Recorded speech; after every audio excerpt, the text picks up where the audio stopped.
Sebelum melanjutkan, jangan lupa subscribe dulu, terima kasih. Bab 449, Ras Kurcaci. Berani sekali, teriak seorang tetua peri yang pendek dan kurus dan menjadi orang pertama yang menyerang. Dia melesat maju dengan cepat.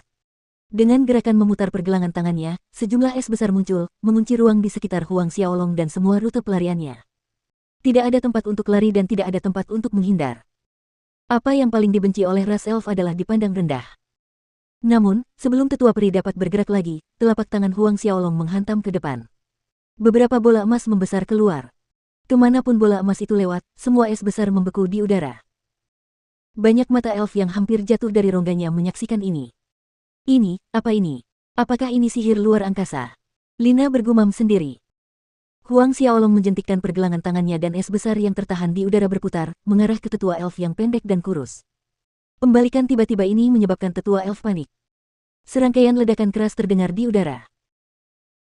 Di bawah hujan es yang setajam pedang, elf elder yang bertubuh pendek dan kurus itu terpaksa mundur dalam keadaan yang menyedihkan, jatuh melalui lapisan kanopi tebal saat ia jatuh ke tanah. Dalam sekejap, keheningan mematikan menyelimuti hutan di sekitarnya. Dua tetua elf lainnya bereaksi sesaat kemudian, keduanya terkejut dan geram di saat yang sama, namun, saat mereka hendak menyerang, sebuah siluet muncul di cakrawala. Berhenti. Sebuah suara lembut terdengar namun tidak mengurangi sedikit pun daya pencegahan yang dimilikinya.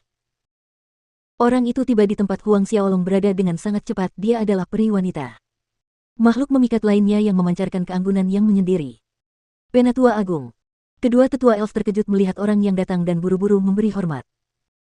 Peri perempuan itu adalah tetua agung ras peri, Selin. Melihat orang itu, Lina pun bergegas memberi hormat. Selin meminta izin pada para elf lainnya dan berbalik ke arah Huang Xiaolong. Bangsawan muda, ratu kami ingin bertemu denganmu, silakan lewat sini. Kata-kata itu bagaikan guntur yang menggelegar di telinga para elf. Ratu mereka yang mulia ingin melihat manusia ini. Huang Xiaolong menolak undangan itu, menggelengkan kepalanya sambil menjawab, tidak perlu. Bola mata jatuh menutupi tanah hutan.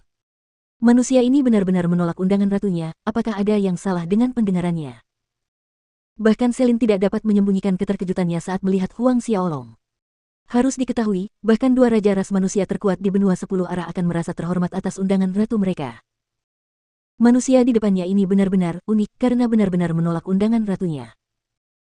Aku permisi dulu, kata Huang Xiaolong sambil berbalik dan pergi tanpa menoleh sedikit pun. Kurang ajar. Sikap Huang Xiaolong sekali lagi membuat marah kedua tetua peri. Dalam kemarahan, keduanya bergerak untuk menghalangi jalan Huang Xiaolong. Seorang manusia biasa benar-benar menolak undangan ratu mereka, ini sudah melampaui batas. Cukup. Saat kedua tetua hendak membujuk dengan menggunakan kekerasan, tetua agung elf Selin berbicara, biarkan dia pergi. Kedua tetua elf membeku, biarkan dia pergi. Pada akhirnya, keduanya tidak punya pilihan selain menjauh dari jalan manusia. Huang Xiaolong menatap dingin ke arah dua tetua itu sebelum terbang menjauh. Cahaya melintas di mata Selin saat melihat sosok Huang Xiaolong yang menghilang. Sesaat kemudian, dia memerintahkan Lina untuk merawat para elf yang terluka dan kembali melapor kepada ratu. Selin tidak membutuhkan waktu lama untuk mencapai tanah kehidupan dan melaporkan masalah tersebut kepada ratu secara rinci. Ratu Peri, yang berdiri di samping mata air suci, juga menunjukkan keterkejutan saat mendengar Huang Xiaolong menolak undangannya. Selin, apa kesanmu tentang manusia muda ini? Tanya Ratu Peri Kelly. Selin tercengang. Ia berpikir sejenak sebelum memilih kata-kata dengan hati-hati, manusia muda ini cukup kuat dan memiliki dasar yang baik dalam pemahaman sihir elemen air, tetapi jika ia bertarung satu lawan satu melawan Raja Manusia Petir, ia tidak akan menjadi lawannya. Bahkan jika ada dua orang, itu tetap tidak akan cukup untuk melawan Raja Manusia Petir. Selin menekankan lagi di akhir. Ratu Peri Kelly menatap pohon kehidupan yang setinggi langit tak jauh di depannya, sambil mendesah berat, melihat sihir elemen airnya tidak buruk, aku ingin dia melihat dan melihat apakah dia punya cara untuk menyembuhkan pohon kehidupan. Pohon kehidupan adalah pohon suci bagi ras elf, dan juga sumber kehidupan yang diandalkan oleh ras elf. Dalam beberapa tahun terakhir, Ratu Elf Kelly samar-samar merasakan bahwa vitalitas pohon kehidupan telah merembes dan melemah. Dia telah mencoba banyak cara tetapi tetap gagal untuk meremajakan pohon kehidupan. Jika kondisi ini terus berlanjut, dalam waktu tidak lebih dari setengah tahun, pohon kehidupan akan layu. Jika pohon kehidupan layu, maka mereka, seluruh ras elf yang bergantung pada pohon kehidupan, serta semua flora, akan layu juga. Jika sampai pada itu, hutan elf tidak akan ada lagi. Ras elf yang telah tinggal di tanah ini selama beberapa generasi, kemana mereka harus pergi, kemana mereka bisa pergi. Selin menatap pohon kehidupan, matanya menyimpan kekhawatiran yang sama, tetapi dia menggelengkan kepalanya. Manusia muda itu, meskipun dia cukup menguasai sihir elemen air, itu tidak cukup untuk menyelamatkan pohon kehidupan. Kecuali dia mengetahui mantra sihir pemulihan kehidupan yang telah lama hilang, hanya dengan begitu dia akan memiliki kesempatan yang tipis. Tidak mungkin pemuda itu memiliki kemampuan untuk melakukan mantra sihir seperti itu. Ini juga merupakan alasan utama mengapa dia membiarkan manusia muda itu pergi setelah bertemu dengannya. Kedua elf itu terdiam sejenak. Yang mulia, mengapa kita tidak mengungkapkan masalah ini dan meminta bantuan dari ahli lainnya, saran Selin. Ratu Perikeli menggelengkan kepalanya, kita bahas lagi nanti. Terlalu banyak hal yang akan terpengaruh oleh masalah ini.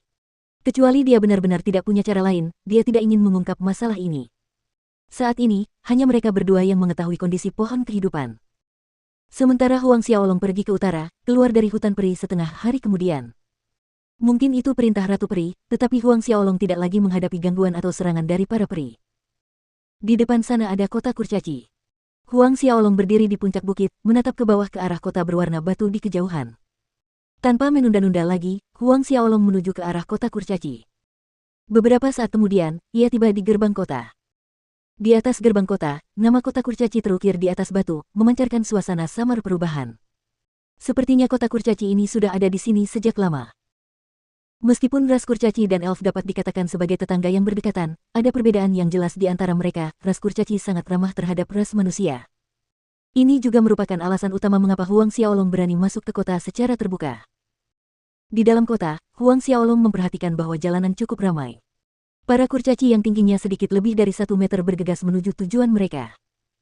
Selain kurcaci, Huang Xiaolong melihat banyak manusia, manusia binatang, bahkan elf dan ras binatang iblis. Seluruh kota kurcaci dibangun dari batu tanah, termasuk toko-toko di jalan. Dibandingkan dengan benua angin salju dan awan bintang, kota kurcaci ini pada dasarnya adalah pasar pedesaan. Huang Xiaolong juga mencatat bahwa hampir setiap toko di sini menjual dan memproduksi senjata, atau ada hubungannya dengan senjata. Konon, sejak zaman nenek moyang mereka, para kurcaci mencari nafkah dengan menempa senjata, sepertinya itu benar. Tiba-tiba, Huang Xiaolong melihat orang-orang di jalan menuju ke arah yang sama. Karena penasaran, dia menghentikan seorang kurcaci yang lewat dan bertanya. Kurcaci muda itu menjawab, saudara ini pasti baru saja tiba di kota kita, kan? Ras kurcaci kita mengadakan kompetisi menempa senjata setiap 10 tahun, dan hari ini adalah semifinal kompetisi tersebut. Kompetisi penempaan senjata. Huang Xiaolong belum pernah mendengar tentang ini.